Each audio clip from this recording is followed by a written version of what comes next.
No, I just, you know, you said you did over 200 days last year alone. That's a lot of days, right? Y'all have what you might call a hectic schedule. What I'm trying to find out today, and I think other people here might be able to benefit from this, finding out how you manage such a hectic schedule. I mean, now, y'all ain't on no drugs or nothing, did you? You ain't getting triggers. I see the bags under your eyes. You're trying to stay up a long haul. Got more bags than Samsonite. I know it's pretty much, but hey, look, we shoot each other in the boots with HGH. And like some old boys, Barnes, Clementine, and the Rod. It's okay though. I used to snort coke. Cliff Jones got a history. I used to. But I quit that mess because the little ice cubes get big stuck in my nose. I had to cut that stuff out. So, how do you manage such a hectic schedule? Well, what is the secret to your success? We put a lot of miles on our vehicles, and everybody been many times after. This is what we do full time. Paul and I both did as a duo full time for 10 years. Before that, he was solo for about 6 years. I was solo for about 5 years.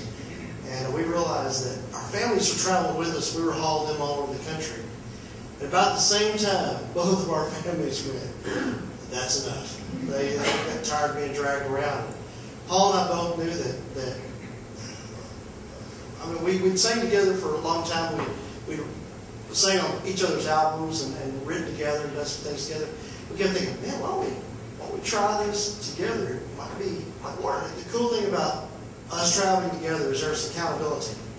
You see a lot of ministries that fall from the inside out because one thing we try to do, not be gone more than 10 days at a time away from our family, because it is tough to be away from family. It is.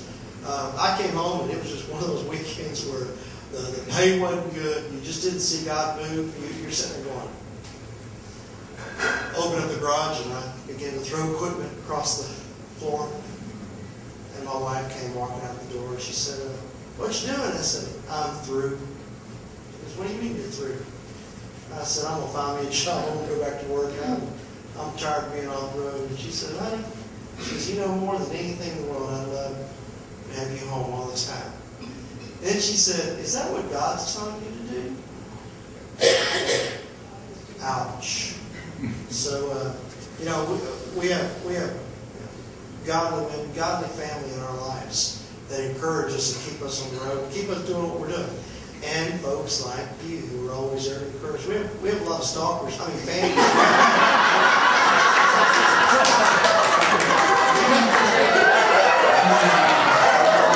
All those stalkers. You mentioned something about your family, and what I was curious about, you said you drug them around. Was there not enough room in the vehicle? You had to pull them behind you? Now, I do want to talk about some of your trips, unless you have anything else to add, Paul. No. Okay. Y'all have played in some real unique locations. Y'all played in places like the Russia, Ukraine, and Shreveport, Louisiana. What I want to know is all these unique places. Do you have one that just sticks out? Just stick out your mind right now that you want to share about just one place that really got you excited to be at? Well, Russia was cool. Last time we were in Russia, we went to Russia twice. First time we went to a thing called Operation Cowboy Hat. And they have a cowboy church in Russia. Yeah. And so in St. Petersburg. So we went there, and they do a lot of outreaches, and they do line dancing. And when the line dancing gets a crowd on them, and the preacher preaches to them.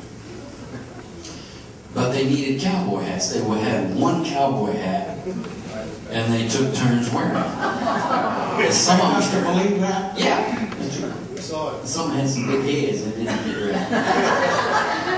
But so we were like, so the pastor sent out some emails about, can you help us out with cowboy hats? We thought, well, you know, because we've got 3 or 4 old hats in our garages. We're going to ship them up and take them to them. And then we thought, you know, we know a lot of people, these cowboy churches. We'll just get them together with their hats too. And before it was all said and done, we had sponsorships from Western Wear, from Cabinet's Western Wear, and also from Atwood Hat Company. Gave them some brand new hats. We shipped them over there. And that was cool. But then it was like, well, why don't we just take them? We'll just take them and we'll do some music over there.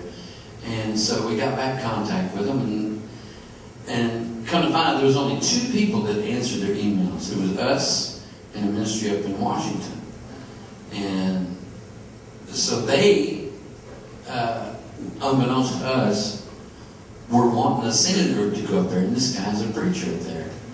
And we were like, well, we'd love to go there and sing, but we don't normally preach. We sure don't do it in Russian. And so it just all worked out. The only time and space that we all could have gone was just a God-appointed thing. It was very cool. And we went up there and went to prisons, and we went out on the beach. Not the beach. Yeah, it was. They were having a celebration here for I think the 100th anniversary of their Navy or something like that.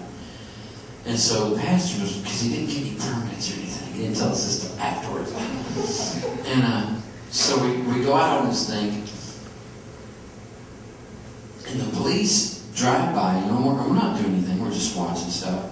And they say, the event is canceled. They were having planes that were going to fly under these bridges on the Nevsky River. And I mean, there was hundreds of thousands of people out there.